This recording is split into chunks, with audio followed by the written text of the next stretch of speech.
It's Lori here. Welcome back to another video. And this is a 6-inch piece of Bristol paper that I'm painting on today. And these are the colors that I'm using.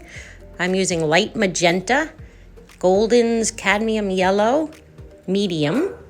And let's see, what is that? Amsterdam titanium white. And I'm also using the light blue violet by Liquitex Basics. And the yellow in that spray bottle there that I'm starting out with is the cadmium yellow medium from Golden. And my apologies if you hear my dog barking in the background. She is actually barking at an Amazon delivery, I think. And no, it's not art supplies actually this time. It was gifts for the granddaughter. So here I'm mixing the pink and a little bit of the white together too as well. I'm just making some marks with the end of my brush. And actually using my pencil here as well. Now this is a color, I really like this color, but I have trouble, to be honest, with it working out in my paintings a lot of times. I'm not sure why. I want to like this color, but I don't always like the way it looks with other colors. I think that's my gist with this guy, but it's a really pretty color. I need to work with that color more to see if I like it. That's the light blue violet.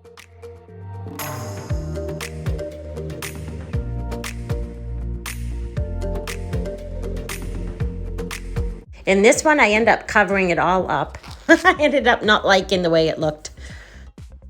Using my stencil here, and I have a flower design there, and I'm using some more white with a little bit of that light blue violet in it. So it's like a really light color. I use my fingers a lot with my paint. I love being in contact with the paint. It's the way I paint a lot that way. If you watch my videos, you'll see that. And there's absolutely nothing wrong with that. You paint any way you please, whatever works for you.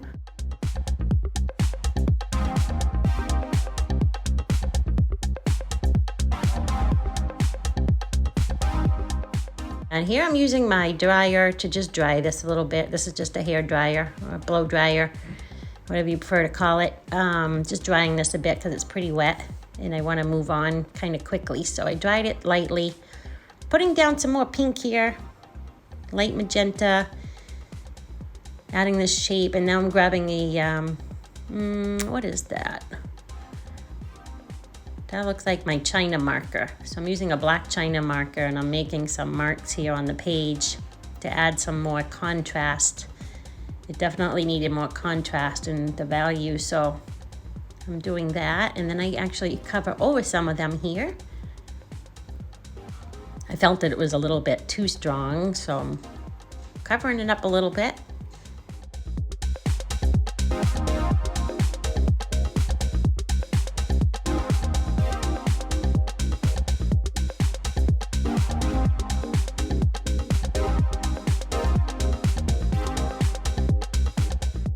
And here I'm just putting little dabs of the blue violet, trying to get a little bit more of it into the painting here.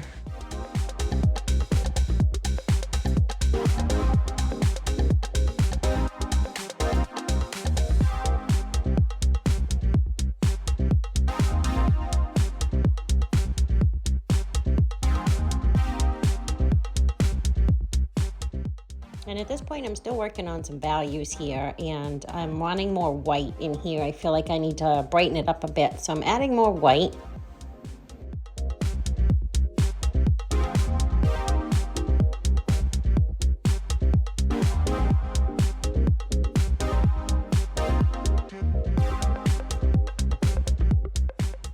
At this point, I feel like I need a more black too, so I'm adding more of the China marker, and then I break out a Stabilo as well, so I'm using Stabilo pencil here as well as the China marker. And this is a red Stabilo, so I did use black and red. I don't think I ended up keeping this. I covered over this, definitely. I'm kind of thinking I wished I didn't, because I had a little trouble with this area afterwards when I tried covering it up. Stabilo is a water soluble, so I'm adding water here to just get it to flow a little bit, but when I went to cover it up, I managed to do good, but Just keep in mind they're very tricky. So if you're putting paint over Stabilo pencils, they are going to be activated and they'll move around on you. So you just want to be mindful of that if you've never used them before.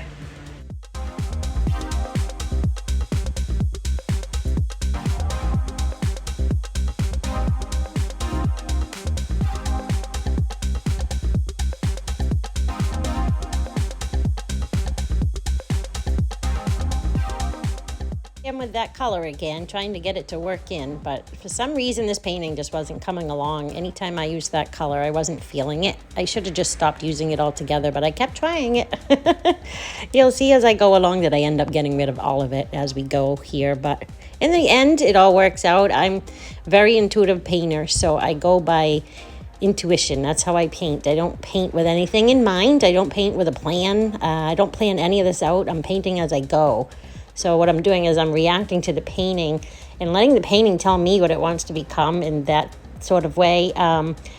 Like I said, there's no plan here at all. So that's why I do a lot of changes. I do a lot of covering up. I add new things here and there, and it just changes as I go. It evolves by itself, so to speak.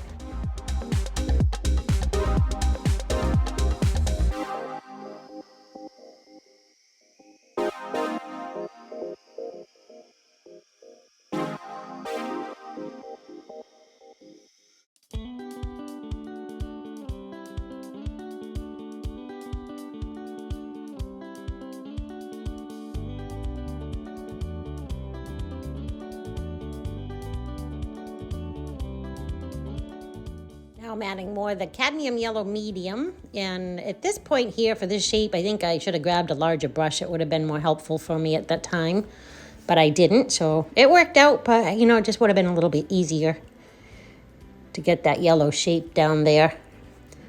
Now we're back with the light magenta.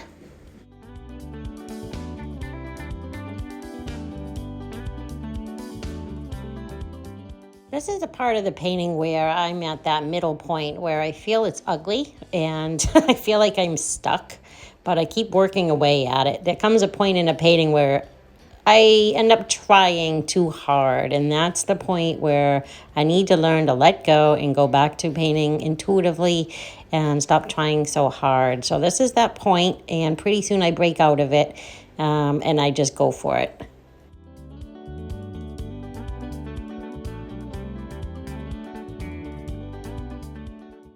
I can tell because I'm painting over absolutely everything, which sometimes you need to do. You need to work your way through it. You need to figure out what you like, what you don't like, get rid of the stuff you don't like or the stuff that's not working, and you just kind of go from there. So as you can see, I've decided that color needed to go, that blue-violet color. I was not feeling it, and I needed to stop fighting it and just get rid of it.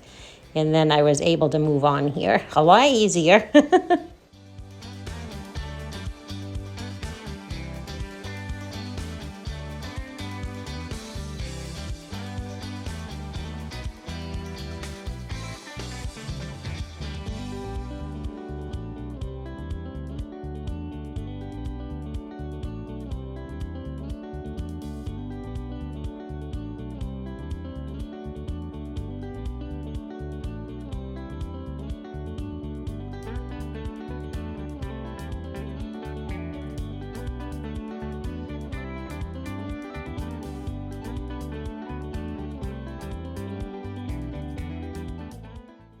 So at this point, obviously, I have a lot of the white down, and I'm adding a little bit more black in some areas just for value's sake, and I'm adding some more light magenta. And then I break out the yellow spray again, and I'm spraying that down.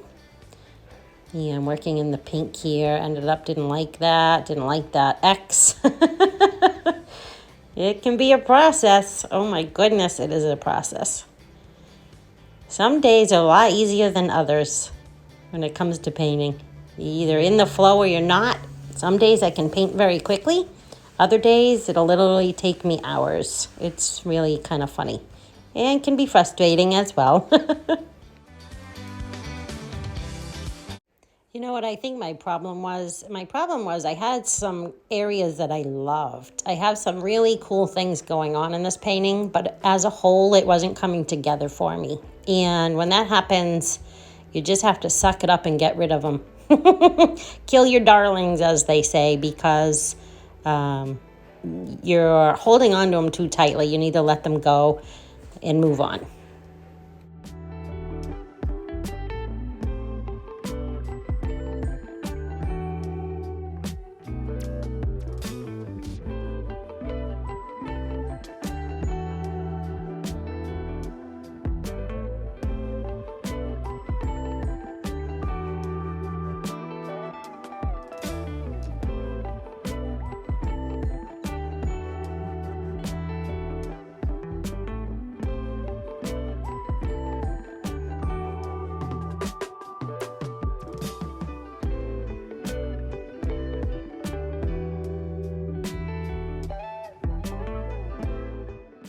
So this painting, I'm changing direction of it here. It's very wet. I actually don't usually paint with my paint this wet. I've got so many layers on here. I just keep going. I kind of should have just took a break. I should have walked away from it. I should have let it dry a little more. A lot of shoulda, woulda, couldas, but I do push on and I do like it in the end. But yeah, this is quite a learning experience for me, and I thought I'd share it with you as well. Because if I can learn something, maybe I can share it with you as well to save you a little bit of grief in your process.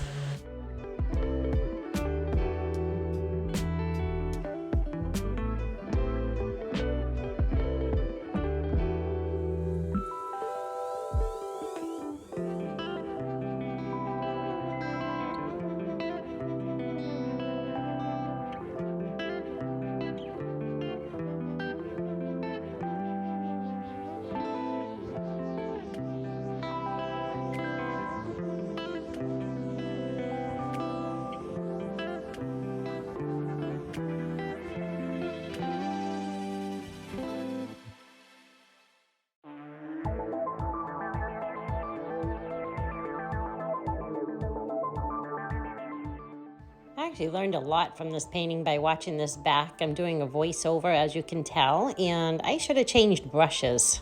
I should have used some larger brushes in here. That would have helped me as well. And now I'm trying to do more covering up here, and I'm just going to let you watch as I go here. You can tell my painting is very wet. Even my scraper is sticking to it. But watch how I transform it.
Now I'm looking at this, and this painting is starting to feel a heck of a lot more like me, and I'm getting happier and happier with it by the minute. I'm getting rid of things that I don't like. I'm babying those circles up there above that pink flower shape. I really like them, but that's one of my darlings that needs to go. I'm not knowing that just yet, but I can see it. I can see it now that I'm watching it back, and there it goes.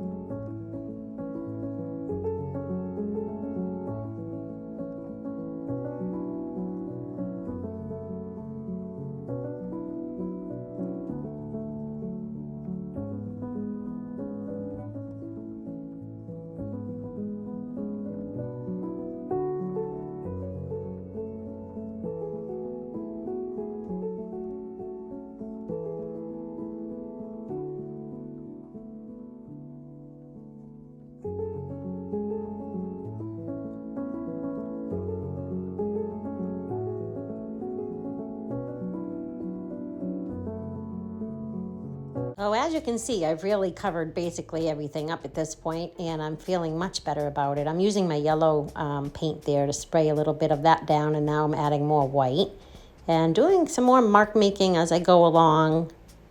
And I'm just adding more and more layers to this, which I actually really love. That's one of my favorite parts of painting, is all the layers and the texture, and it just adds, you know, history to the painting. And that's the beauty of painting intuitively, adding and subtracting things as you go. You get some really cool effects that way. So I don't consider it a loss when I feel like I'm swimming around in circles. I do get there eventually, and I know that. It helps me through the hard parts of the painting. And then I really do like the end result when I have lots of history in all those layers.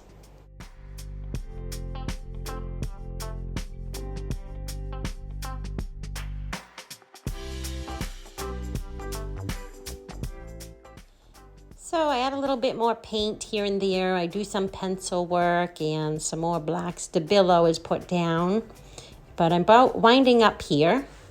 I learned a lot from this painting. I actually enjoy it in the end, and I hope you did too.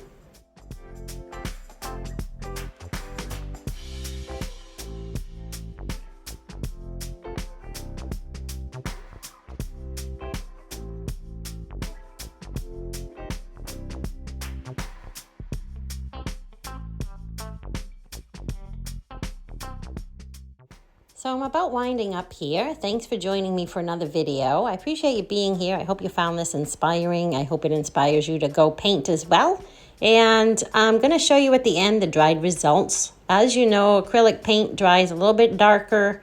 And obviously this is very wet and the light's shining on it. So it's a little off here, but a little brighter than it dries. So I'm going to show you a still photo of the dried painting here at the end. Leave me some comments if you're interested in anything I've done in the painting. If you have any questions, I'd love to hear from you. And I'll see you on the next video. Bye-bye.